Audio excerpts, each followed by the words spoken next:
오늘은 두 번째 시간인데 저번에 첫 번째 시간을 너무 쉼없이 달려간 것 같아요. 그래서 좀 차분하게 좀 하려고 생각을 하고 있고요. 그러려면 내용을 좀 줄여야 돼서 사실은 자세하게 다루기는 어려워요. 그리고 오늘 내용은 저번에 했던 초대교회사의 앞부분을 저번 주에 했었는데, 오늘은 초대교회 뒷부분과 중세교회, 종교개혁까지 가는데, 중세교회는 거의 안 다룰 거고요. 종교개혁은 딱 시작하면서 끝날 거예요. 다음 시간에 종교개혁이 줄을 이루기 때문에. 그래서 이제 대부분의 내용은 초대교회의 후반부 내용이고요. 자세한 것들은 이 초대교회 후반부는 굉장히 어려워요. 그래서 그냥 자세히는 설명을 못 드리고요. 그냥 대략적인 것과 그걸 역사적인 맥락하고만 조금만 맞춰서 그냥 설명을 드리도록 하겠습니다. 중간중간 질문 있으시면 언제든 하셔도 상관없습니다. 참고 도서를 말씀을 하셔서 이게 2권을 제가 올렸고요. 이 파일은 여러분들 저기 그 밴드에 가면 보실 수 있어요.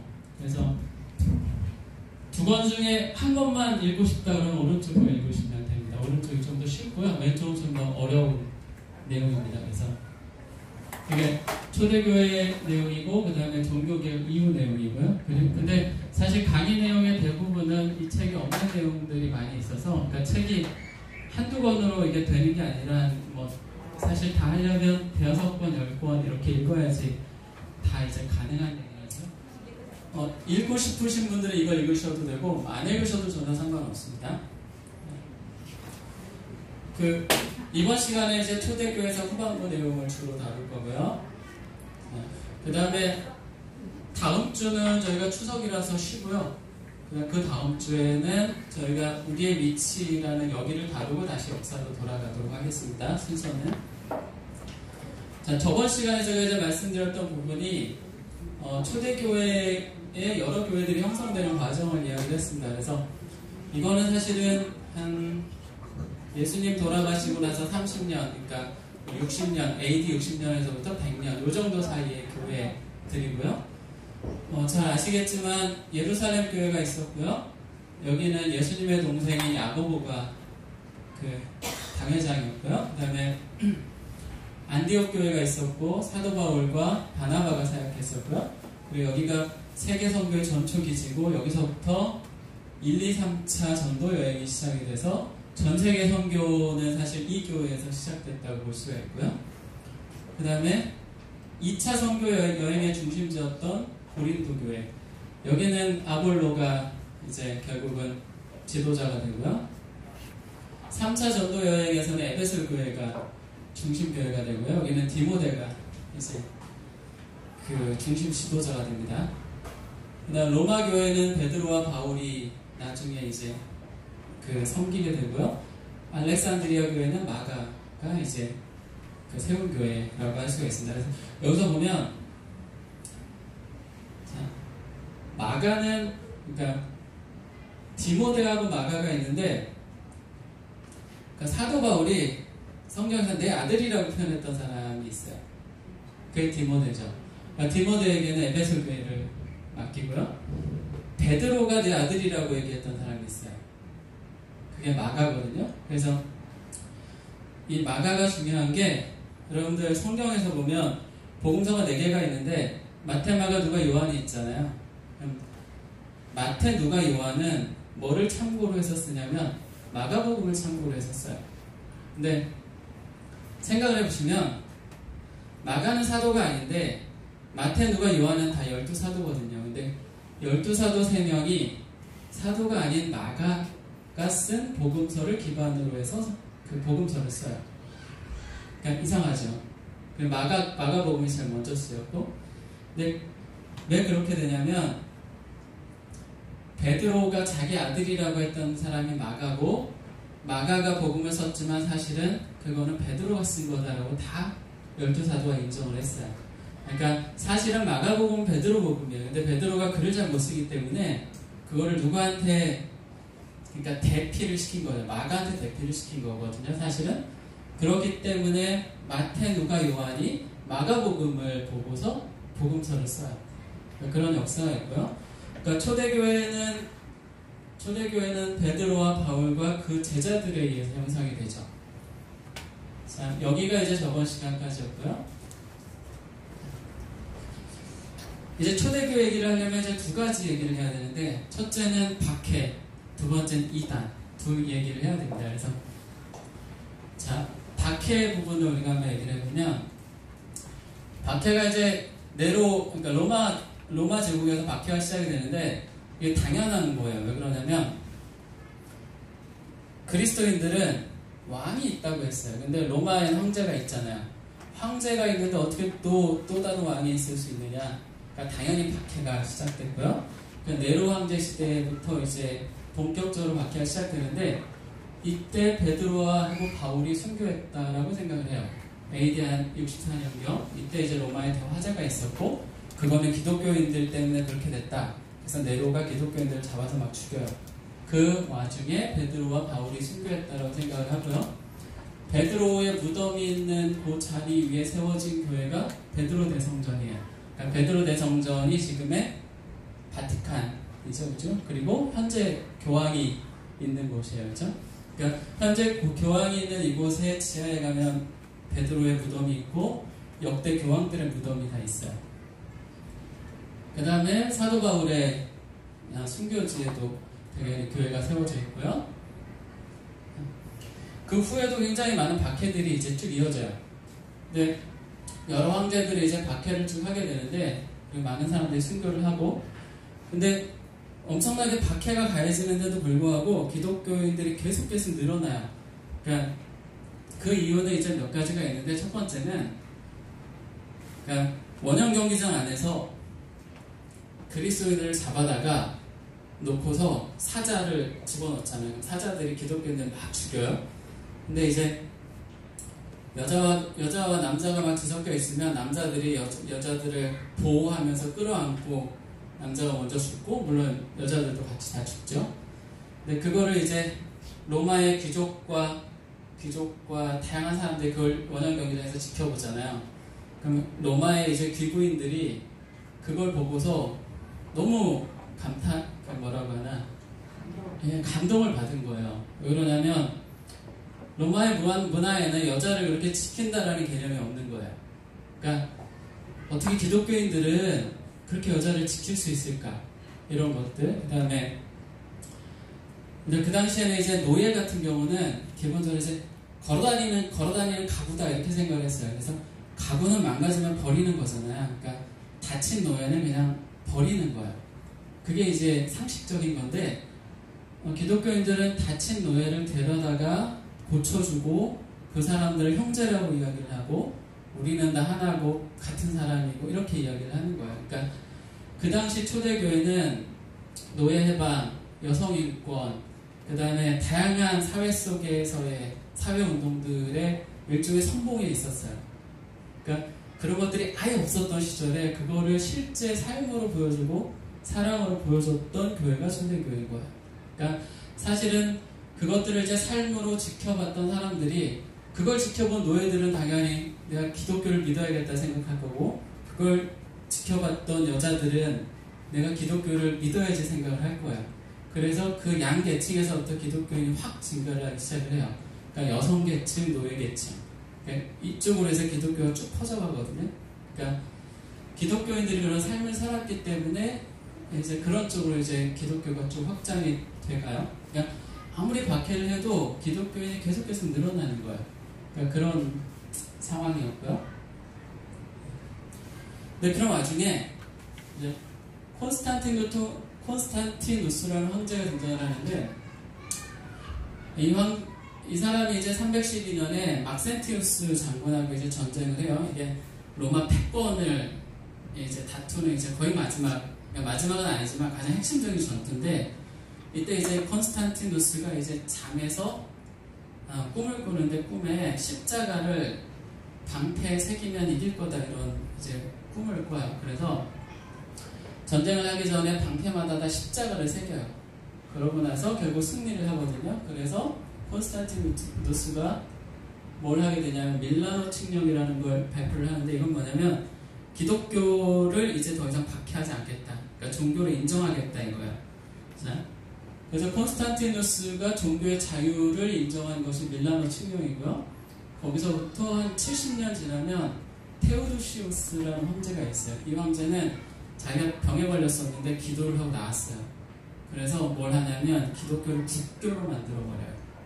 그러니까 기독교만 인정하고 다른 종교는 싹 다 인정하지 않는 게 국교화죠. 그래서 어쨌든 그 AD 300년에 걸쳐서 기독교가 인정이 되고 국교화까지 이루어지는 과정을 거치게 돼요. 그리고 이 콘스탄티누스가 했던 가장 큰 그 사업 중에 하나가 뭐냐면 새로운 수도를 건설하는 거예요. 그러니까 지금의 수도는 로마잖아요. 로마 말고 새로운 수도를 건설하는데 그게 이제 자기 이름을 따서 콘스탄티노폴리스라는 도시를 만들어요. 그러니까 콘스탄티누스의 도시라는 뜻이죠. 그러니까 이 도시가 콘스탄티노플이고 지금의 이스탄불이에요. 그래서 여러분들 지도에 가보면 여기가 이제 이스탄불인데 이쪽이 터키고 이쪽이 그리스니까 아시아와 유럽이 만나는 그 접점이에요. 그래서 도시 하나에 유럽과 아시아가 다 들어있어요. 그래서 이쪽에 이제 모스크바가 있는 이 지역이 유럽이고 그 건너편이 아시아거든요. 그러니까 한 도시 안에 대륙 두 개가 들어있는 굉장히 독특한 도시예요. 그래서 콘스탄티노폴리스를 건설을 해요. 이때가 이제 AD 한 300년쯤이잖아요. 그러면서 이제 초대교회는 이제 어떻게 재편이 되냐면 5개의 대표적인 도시를 중심으로 해서 재편이 돼요. 그러니까 물론 교회들 굉장히 많을 거고요. 그 중에 대표적인 교회, 그러니까 중심 교회들이 5개가 만들어져요. 그래서 첫 번째 로마, 콘스탄티노플, 여기 2개는 로마 제국의 수도니까. 그 다음에 예루살렘 당연하고요. 안디옥, 알렉산드리아. 그러니까 로마 제국의 3대 도시는 로마, 알렉산드리아, 안디옥이거든요. 저번 시간에 제가 얘기했듯이 왜 3개가 중심 도시가 됐는지도 말씀을 드렸었고, 그럼 5개가 중심 교회가 되고, 그래서 이거를 초대교회의 5대 교구라고 불러요. 그러니까 5대 교구의 대표를 총대주교라고 부르거든요. 그래서 근데 서열이 있어야 되잖아요. 그래서 서열을 매겨요. 나중에 한 400년에 가면 1등이 로마, 콘스탄티노플, 알렉산드리아, 안디옥, 예루살렘. 이게 1, 2, 3, 4, 5, 2로 순서를 정해요. 그래서 근데 이제 이게 나중에 가면 결국 로마 하나만 남게 되죠. 카톨릭 쪽으로는. 그거는 이제 좀 이따 설명을 드릴게요. 그래서 결국 이 총대주교가 교황으로 바뀌는 거예요, 이름이. 그러면서 지금의 이제 체계가 만들어지는 건데요. 그 다음 이제 그 역사는 조금 놔뒀다가 뒤에 좀 더 추가를 하고요. 이단 얘기를 한번 해보겠습니다. 여러 이단이 등장을 해요. 자, 첫 번째 등장하는 이단이 이제 영지주의라는 이단인데, 영지주의는 뭐냐면, 영적인 것은 선한 거고, 물질은 악한 거다. 이게 이제 영지주의의 생각이에요. 그러니까, 영은 선하고 육은 악하다. 근데, 이거를 조금 더 한 단계 나가면 뭐가 되냐면, 육이 악하니까 예수님이 육으로 오셨을 리가 없다. 그러면 성육신을 부정하게 되는 거죠. 그러니까 그러면 이 땅에 왔던 예수님은 뭐냐? 뭔가 이상한 형상 같은 거였을 거다. 실제 물질로 이루어진 육체가 아니라. 이게 이제 영지주의예요. 그러니까 이 영지주의는 지금도 많이 있어요. 그러니까 우리 생각들 중에 저 천국은 선한 거고 이 땅에 사는 건 악한 거야. 이게 영지주의에서 오는 생각이고요. 뭔가 보이지 않는 건 선한 거고 보이는 물질은 악한 거야. 이게 영지주의의 생각이에요. 그럼 악이란 뭐냐? 그러니까 이 우주를 구성하고 있는 물질 자체가 악이 아니라 여기서 사는 우리 인간이 저지르는 게 악한 거죠. 그렇죠? 우리 인간의 육 자체가 악한 게 아니라 그 물질 자체가 악한 게 아니라 이 육체를 가지고 범하는 것들이 죄가 되는 거죠. 그렇죠? 그래서 영지주의는 우리 생각에도 굉장히 깊숙이 박혀 있는 거고, 이게 한 단계 딱 나가면 이단이 되는 거야. 그러니까 뭐든 이단이라는 게 딱 그 생각에 한 발짝 딱 디디면 이단이에요. 그래서 자, 몬타누스주의는 뭐냐면 이게 시한부 종말론 같은 거예요. 그러니까 초대교회에서 나타났던, 그러니까 종말이 굉장히 임박했고 어떤 신비주의적인 체험을 하고 성령 체험을 하고 이런 걸 굉장히 강조하는 거예요. 순교적인 열정이 있어야 되고. 그래서 이 당시에 이제 초대교회에는 성령의 역사 때문에 기적도 많이 일어나고 치유도 많이 일어나고 이래요. 근데 한 300년 정도 지나면 기적도 잘 안 일어나고 어떤 예언 같은 것도 잘 없고, 그러니까 초자연적인 현상들이 안 일어나는 거예요. 그걸 이제 해석을 할 때 기본 이제 정통 교회는 어떻게 해석을 했냐면 성경이 확립이 됐고 충분히 계시가 이루어져 있기 때문에 그와 같은 초자연적 계시를 더 주실 필요가 없기 때문에 줄어드는 것이다. 이렇게 해석하는 게 정통교회고, 이 몬타누스주의는 어떻게 해석을 하냐면 우리가 성령을 소멸했다. 그러니까 영적 체험을 막 해야 되고 성령을 되찾아야 된다. 이렇게 생각을 하는 거예요.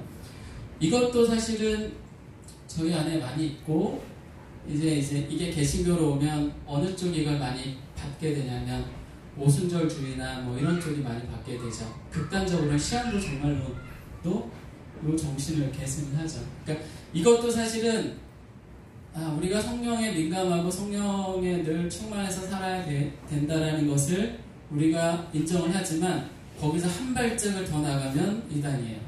그래서 애매하죠. 애매한 부분들이 근데 사실 많이 있어요. 그러니까 도나투스파는 뭐냐?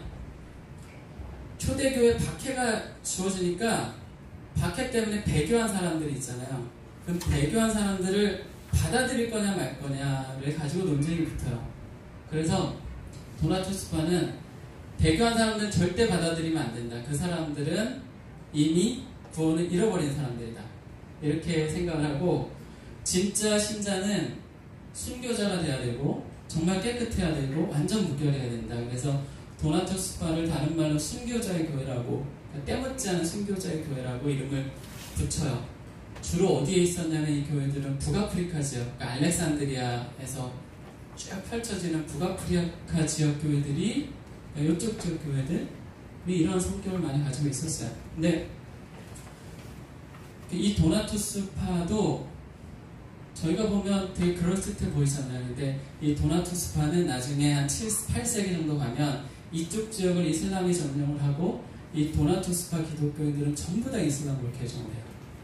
그러니까 이상하죠. 그러니까 정말 순수하게 조금이라도 배교했던 사람들을 다 쳐내고 우리만이 순수하고 우리만이 온전한 신자라고 했던 사람들은 결국 이슬람 더 강경하고 더 굉장히 선명한 이슬람으로 다 개종을 해버려요.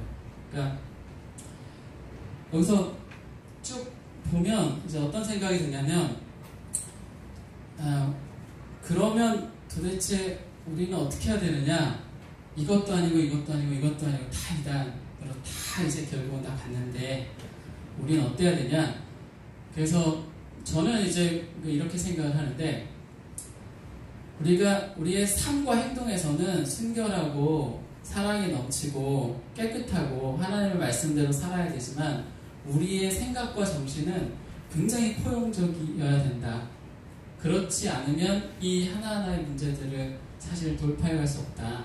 그러니까 우리가 완전하게 살면서 생각도 완전해서 조금이라도 흠 있는 사람들을 받아들일 수 없다라고 하면 도나투스파가 되는 거고요.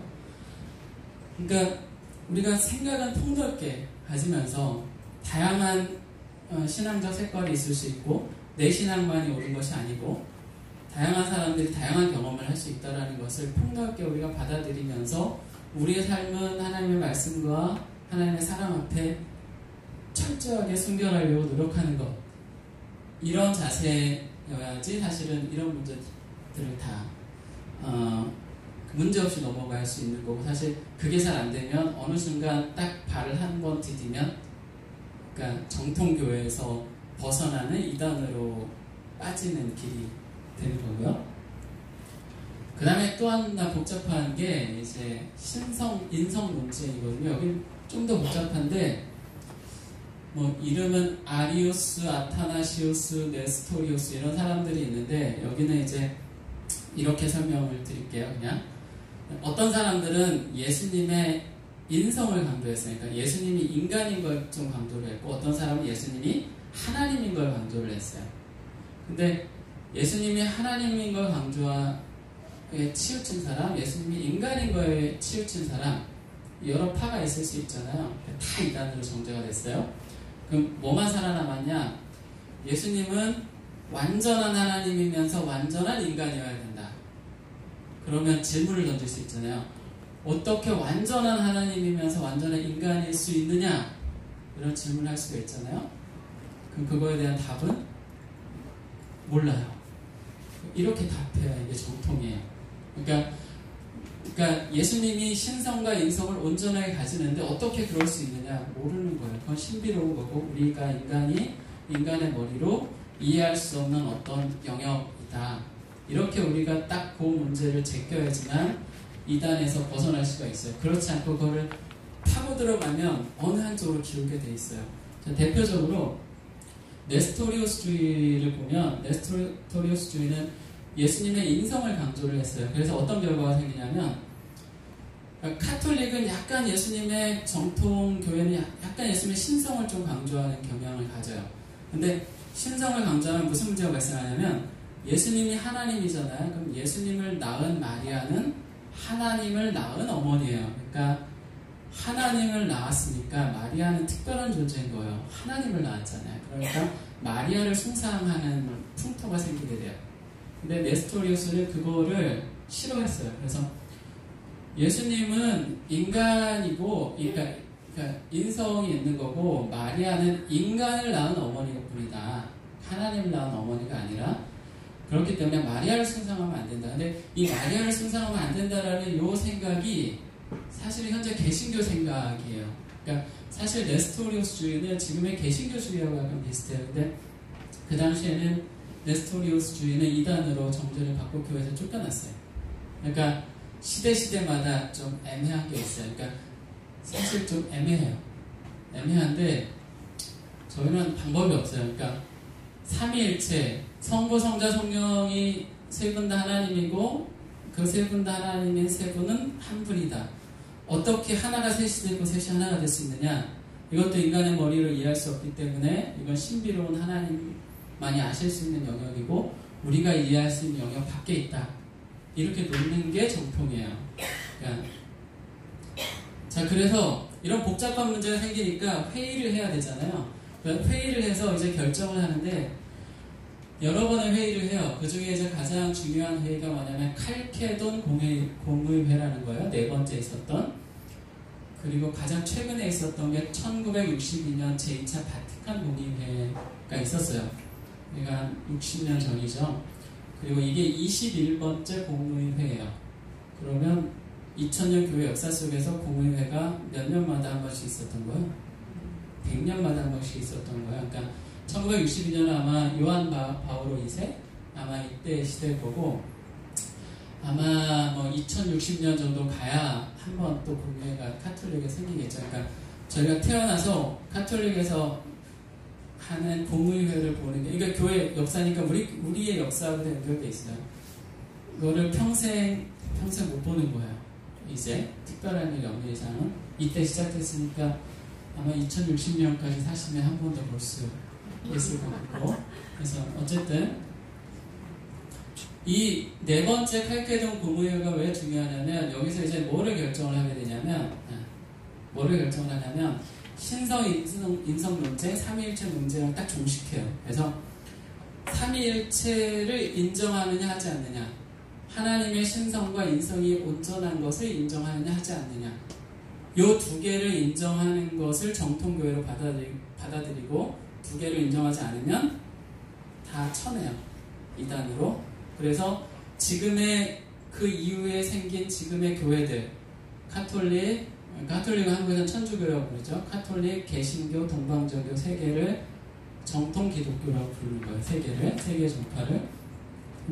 칼케돈, 그래서 그거를 이제 칼케돈 체제라고 불러요. 그러니까 저때 만들어진 칼케돈 체제, 삼위일체를 인정하고 하나님의 신성과 인성을 인정하는 것, 이것을 받아들이는 모든 교회를 정통교회로 하자. 이게 이제 합의예요. 그래서 그래서 이런 과정에서 이제 뭐가 생기냐면 그럼 도대체 우리가 어떤 고백을 해야 돼? 뭘 믿고 뭐를 믿지 않아야 되느냐를 이제 나눠야 되잖아요. 그렇죠? 그래서 뭐가 만들어지냐면 신앙 고백이 만들어져요. 그래서 기독교의 이제 3대 신앙 고백이 이제 사도신경과 니케아 신경, 아타나시우스 신경 3개가 있어요. 저희는 딱 하나 쓰죠. 사도신경을 사용하죠. 그러니까 저희는 사도신경을 예배 시작할 때 쓰고, 카톨릭에서는 사도신경을 미사에 사용하고요. 그 다음에 동방정교는 니케아 신경을 사용을 해요. 그 다음에 어디더라? 정교회, 성공회 같은 데서도 쓰고, 그 다음에 루터교 같은 데서는 이제 신앙 고백할 때 사용하고요. 성공회 같은 데서 아마 세례식 할 때 아마 쓰는 걸로 알고 있고요. 근데 이제 개신교 중에서 카톨릭을 싫어하는 쪽에서는 사도신경 안 쓰는 데가 있어요. 그러니까 카톨릭을 가장 싫어하는 쪽이 어디냐면 저쪽 나중에 배우겠지만 그러니까 제세례파 쪽인데 거기랑 가장 가까운 게 아마 침례교예요. 그러니까 침례교는 사도신경을 사용을 안 해요. 그러니까 왜 사용을 안 하냐? 몇 가지 이유가 있는데 첫 번째는 여기 공교회라는 말이 마음에 안 들어서요. 공교회를 여러분들 영어로 찾아보면 이게 캐톨릭 처치야. 영어 그 사도신경에 보면 이게 카톨릭 교회란 뜻이거든요. 공교회가.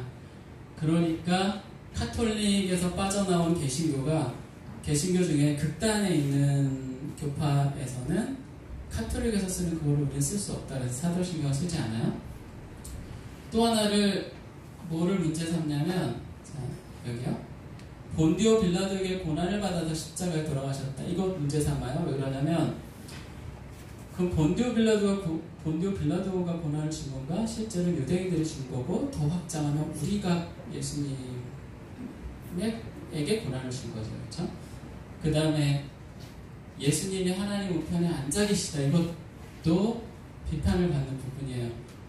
예수님이 늘 일하시고 계시지 앉아 계시냐? 이런 말이 있어요.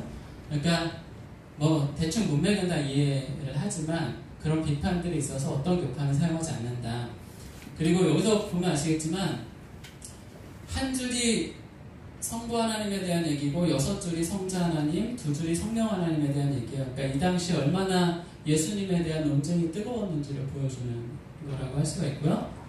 또 하나 뒤에 가면 니케아 신경은 좀 길어요. 그래서 이건 동방정교에서 사용하는 신경인데 여기는 앞에서 생긴 문제가 몇 개 벗어나 있는 게 있어요. 예를 들면 우리 때문에 본디오 빌라도 치하에서 십자가형을 받아서 죽음을 당하셨다.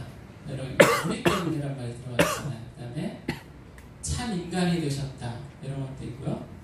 네, 우리는 하나고 거룩하고 보편적이고 사도적인 교회를 믿는다. 그러니까 공교회라는 말 대신에 저 말을 쓴 거예요. 그러니까 약간 좀 다르죠. 근데 여기도 약간 자세히 보면 좀 그런 게 있긴 하지만 어쨌든 그래서 기본적으로 이제 3개의 신경을 사용을 한다.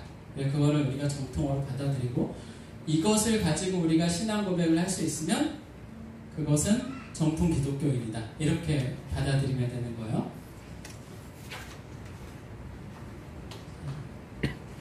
자, 그래서 이 신앙 고백서가 점점 발전을 해요. 그래서 쭉 발전을 해서 결국은 1647년에 가면 웨스트민스터 신앙 고백서라는 게 만들어져요. 그러니까 웨스트민스터 신앙 고백서는 그 당시 영국의 장로교회와 스코틀랜드의 장로교회가 만나서 만들어진 거고, 우리 장로교회, 한국의 장로교회는 스코틀랜드 장로교회에서 온 거기 때문에 이거를 우리도 가장 장로교회 기본 신앙 고백서로 인정을 해요. 그리고 배우고, 그래서 웨스트민스터 신앙 고백서가 장로교회에서는 가장 중요한 표준적인 신앙 고백서다. 이렇게 말씀을 드릴 수가 있고요.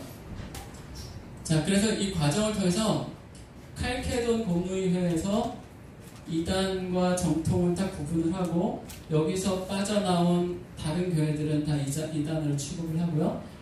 정통교회는 현재 동방전교회, 카톨릭, 그 다음에 거기서 종교개혁 때 빠져나온 다양한 개신교들, 이렇게를 우리가 동방전교, 카톨릭, 개신교 3개를 합쳐서 기독교라고 우리가 명명을, 그러니까 정통 기독교라고 명명을 해요.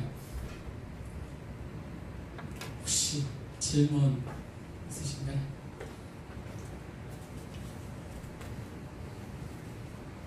질문 없으신가요?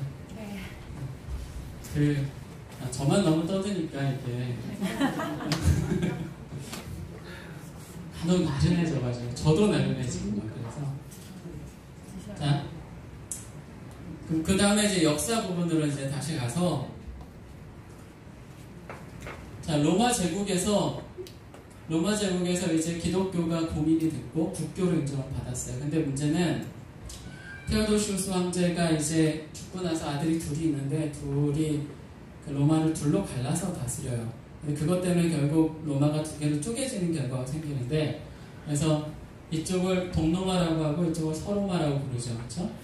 그래서 두 개가 결국은 쪼개지는데 이 쪼개진 상태에서 이 서로마는 위쪽에 있던 이제 게르만족이 내려오면서 멸망을 해요. 그러니까 뭐 400년대 후반에 가면 멸망을 하게 되고 이쪽은 다 멸망해서 이제 무주공산이 되는 거죠. 근데 이쪽은 그대로 그 제국을 동로마 제국을 유지를 하고 여기는 이제 언제 멸망을 하냐면 1000년이 더 지나서 1500년대 가면 이쪽에서 들어온 이슬람 세력에 의해서 멸망을 해요. 그러니까 오스만 제국에 의해서 멸망을 하게 되는데 결국 여기는 이제 1000년을 더 가게 되죠.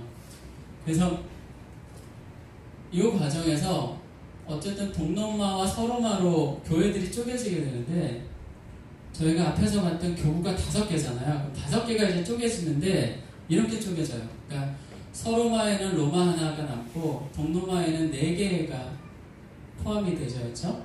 그러니까 동로마에는 5개 교구 중에 4개가 들어가고 서로마에는 하나가 들어가는 거예요. 근데 문제는 이 3개는 이슬람에 의해서 점령을 당하죠. 이쪽은 점령을 당하고 여기는 남게 되는데 여기는 결국 동방정교회의 수장이 여기에 머물게 되는 거예요. 그러니까 지금의 동방정교는 크게 그리스 정교회하고 러시아 정교회가 있거든요. 그러니까 근데 그리스 정교회하고 러시아 정교회 2개가 있으니까 2개 중에 누가 대장이냐? 그리스 정교회 수장이 대장이에요. 그리스 정교회 수장은 어디 머무냐면 여기 머물러요. 콘스탄티노폴리스가 그 동방정교의 일종의 정교적 수도가 되는 거예요. 그리고 그 동방정교의 교황이 여기를 계승을 하게 되고 여기는 최초에 누구를 제1대 교황으로 인정을 하냐면 그 예수님의 제자였던 안드레를 1대 교황으로 인정을 해요. 자, 이쪽은 거의 흔적 없이, 그러니까 흔적은 남지만 좀 그걸 잃어버리고 주도권을 잃어버리게 되고 그럼 이제 로마 하나가 남죠. 그러니까 서로마에는 교구가 로마 하나가 남기 때문에 고민할 필요가 없어요. 그렇죠? 하나니까. 그래서 로마는 자기들이 이제 교황으로 이름을 바꾸고 세계를 교황으로 바꾸고 일대 교황을 누구로 이제 일종의 옹립하는 거죠. 왜냐하면 베드로가 살아있을 때는 교황이란 말을 쓰지 않았거든요. 교황이란 말을 쓴 게 사실은 400년이나 500년 정도는 가야지 이제 교황이란 말을 쓰는데, 그러니까 이제 일대 교황으로 누군가를 이제 옹립하는 건데, 그걸 이제 베드로를 일대 교황으로 옹립해요. 그리고 그래서 우리는 로마를 중심으로 해서 만들어지는 카톨릭을 로마 카톨릭으로 합니다. 그리고 저희는 이제 이쪽 역사는 잊어요. 이쪽은. 왜냐면 이쪽은 저희하고 이제 인연이 이제 닿지가 않기 때문에 이쪽을 잊어요. 근데 최근에는 예를 들어서 이제 정치적 상황 때문에 여기 이제 그 동방정교가 있는데, 최근에 있었던 일 중에 이제 동방정교는 러시아 정교회랑 그리스 정교회가 있잖아요. 근데 그 우크라이나도 동방정교 국가거든요. 근데 우크라이나가 러시아 침략을 받아서 우크라이나 정교가 2개로 쪼개져요. 그러니까 러시아 정교회의 지배를 받는 파트하고 그리스 정교회의 지배를 받는 곳으로 2개로 교회가 쪼개지는 거예요. 그러니까 동방정교회가. 그러니까 반은 이쪽으로 가고 반은 이쪽으로 가고. 그러니까 그리스 정교회에서는, 그러니까 러시아 정교회에서는 그리스 정교회한테 뭐라고 얘기하냐면, 니네가 우크라이나 정교회한테 간섭하면 우리 탈퇴한다. 그러니까 니네 대장으로 안 모실 거다. 이렇게 얘기를 하게 되고, 그래서 결국 지금 굉장히 치고받고 싸우고 있어요. 동방정교회가. 반으로 쪼개졌나 아니면 쪼개지는 과정에 있을 수도 있고, 지금 어떻게 정리가 됐는지 모르겠어요. 관심 있는 분들은 나중에 한번 찾아보시고. 자, 그러면 이제 우리는 동쪽은 버리고 우리 역사하고 이제 그러니까 역사하고 좀 멀어지니까 서쪽을 우리가 타겟으로 삼아서 이제 얘기를 좀 해갈게요. 서쪽은 게르만족이 이제 무주무산이 됐는데 거기를 이제 게르만족이 지배를 하는데 그 중에 이제 프랑크족이 이 여기 패권을 장악해요. 그래서 프랑크족에 이제 클로비스라는 왕이 있었는데 그 왕이 이쪽 지역을 다 통일을 해요. 그러니까 여기 지도에 보면 프랑스, 독일, 이탈리아하고 그 사이에 있는 수많은 나라들이에요. 그러니까 거의 유럽 전체예요. 여기를 다 통일을 하고 나서 이 클로비스가 이 전쟁을 한 와중에 승리를 하게 되는데 그 승리한 요인을 자기 와이프가 기도를 많이 해서라고 믿게 돼요. 근데 그 와이프가 뭘 믿고 있었냐면 캐톨릭을 믿고 있었던 거죠. 그래서 이 클로비스가 자기 종교를 캐톨릭으로 개종을 해요. 그러면서 이 전체가 기독교 국가가 되는 거예요. 그래서 초대교회 역사에서 쭉 돌아보면 한 4번 정도의 변곡점이 있는데 제가 생각하는 첫 번째는 스데반의 순교. 스데반의 순교가 아니었다면 교회가 바깥으로 퍼지지 않았을 거예요. 두 번째는 마케도니아의 환상. 마케도니아의 환상이 없었으면 교회가 유럽으로 넘어가지 않았을 거고, 세 번째는 그 밀라노 칙령. 그것 때문에 로마 제국이 다 기독교화 되죠. 그 다음에 만약에 이 클로비스가 개종하지 않았다면 서로마 제국의 기독교 역사는 끝났을 거예요. 근데 여기서 클로비스가 개종을 하면서 서로마 제국의 기독교 역사가 어디로 넘어가냐면 로마에서 유럽 중앙부로 넘어가게 돼요. 이쪽 지역으로 넘어가게 되는데, 이 프랑크 왕국은 나중에 이제 프랑크 왕국의 가장 위대한 왕이 이제 까를로스 대제가 있거든요. 거기에 이제 손자 시대에 가면 세 개로 쪼개지는데 서로마, 서프랑크, 중프랑크, 동프랑크로 쪼개지고 이게 프랑스와 이탈리아와 독일의 역사의 시작이 돼요. 저 세 개의 나라가.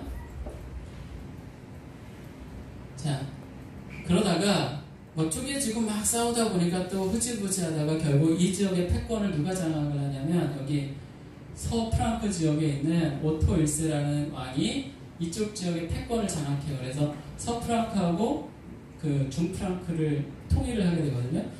그리고 나서 이제부터는 이제 어떤 일이 벌어지는 거냐면, 자, 저 왕이 통일을 해요. 그러면 교황한테서 나 이제 로마 제국의 후예다 인정을 해줘. 그러면 교황이 그 사람을 로마 제국의 황제로 인정을 해줘요. 그리고 대신에 이 황제로 인정받은 사람은 교황을 후원해주죠. 그러니까 서로가 윈윈하는 관계가 되는 거예요. 물론 때에 따라서는 교황이 힘이 세고 어떤 때는 또 황제가 힘이 세고 하긴 하지만 서로가 이제 그런 과정을 거치게 돼요. 그래서 이 왕조를 우리가 뭐라고 부르냐면 신성 로마 제국이라고 불러요.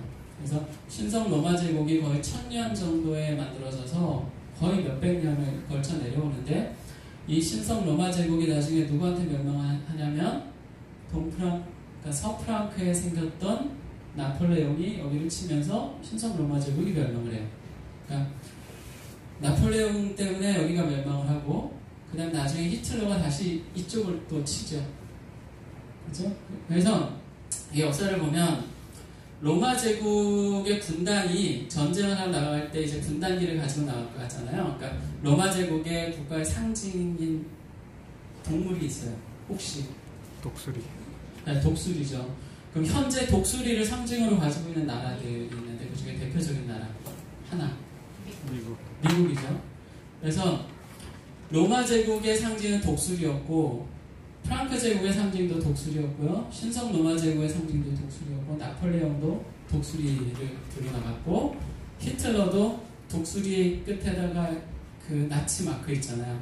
독수리 발 밑에 나치 마크 단 거를 깃발로 꽂고 나갔어요. 그 다음에 영국하고 스페인이 조금씩 다스리긴 했지만 결국은 이게 미국으로 넘어가고, 미국도 국가의 상징이 독수리죠.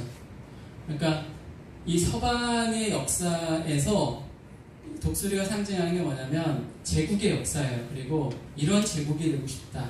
그러니까 로마 제국이 되고 싶다라는 거예요. 그러니까 서방의 모든 나라들과 모든 제국, 나는 로마 제국의 후예고 로마 제국이 되고 싶다.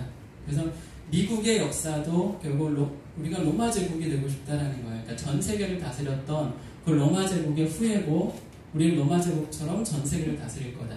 그러니까 그 서방의 모든 사람들한테 이제 굉장히 이제 깔려있는 일종의 정서 같은 거예요. 그러니까 히틀러도 유럽을 다 통일하려고 했고 나폴레옹도 유럽을 다 통일하려고 했어요.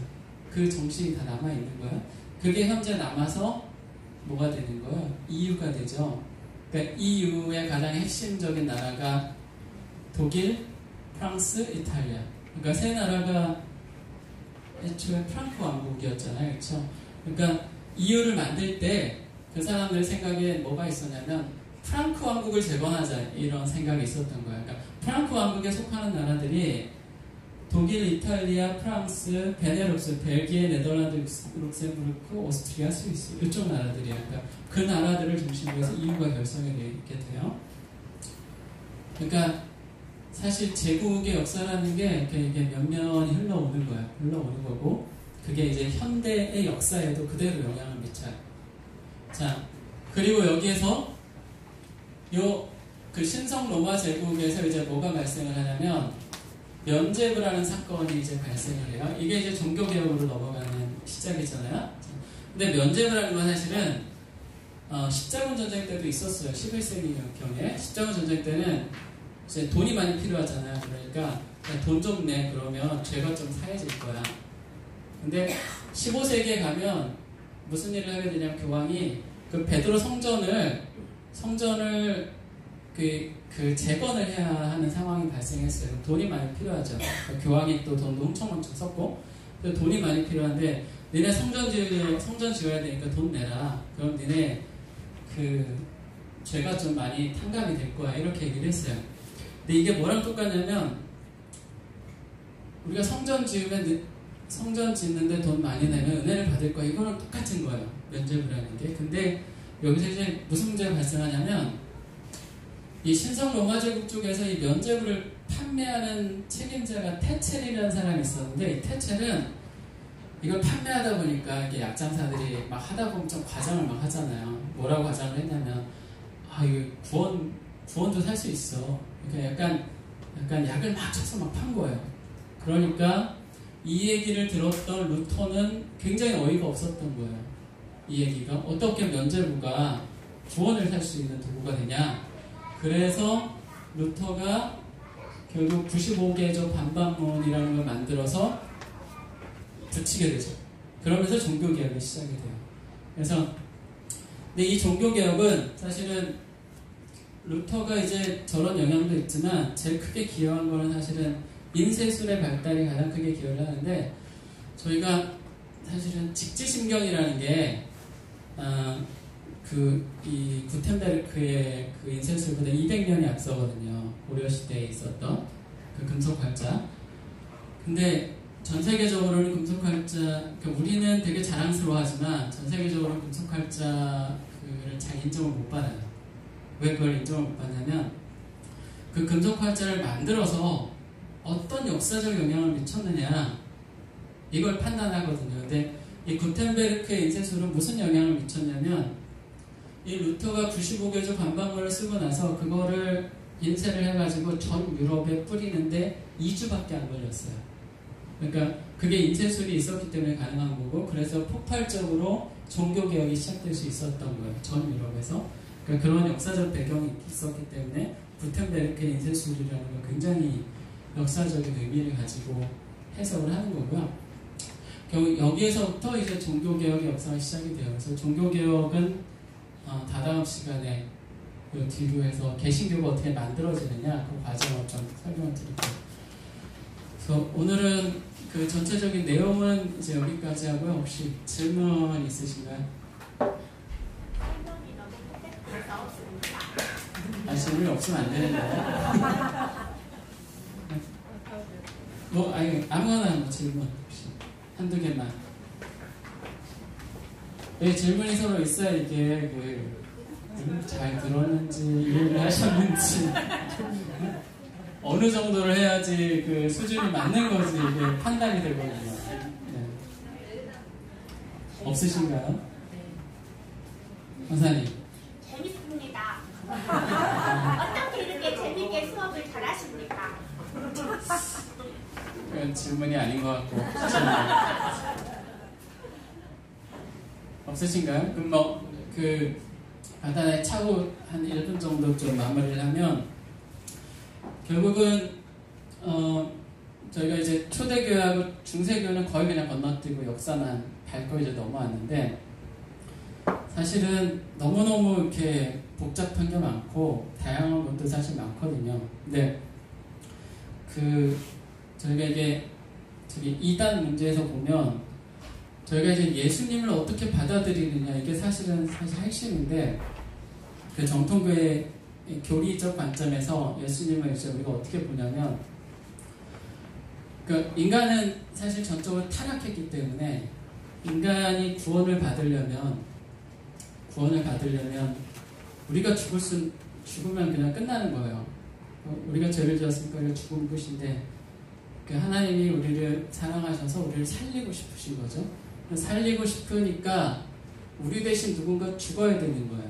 우리 대신 누가 죽어야 되는데 이 죽어야 되는 이 대상이 사실은 하나님 입장에서 어때야 되냐면 죄가 없는 사람이어야지만 우리 죄를 담당할 수 있다라고 생각을 하시는 거예요. 그러니까 죄 있는 사람이 죽어봐야 죄 있는 사람의 죄를 담당할 수 없다.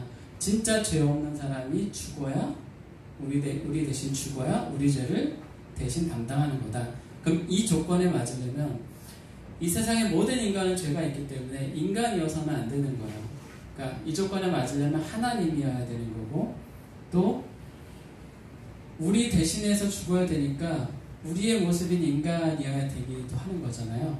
그러니까 온전한 하나님이면서 온전한 인간이어야 된다는 두 가지 조건이 있어야 되는 거예요. 그러니까 죄 없는 온전한 하나님이 이 땅에 온전한 인간으로 와서 우리 대신에 그 죄를 다 가지고 죽으시면 우리의 죄를 모두 가지고 죽은 거고 우리의 죄가 사해지는 거다. 이게 하나님의 일종의 법 같은 거죠.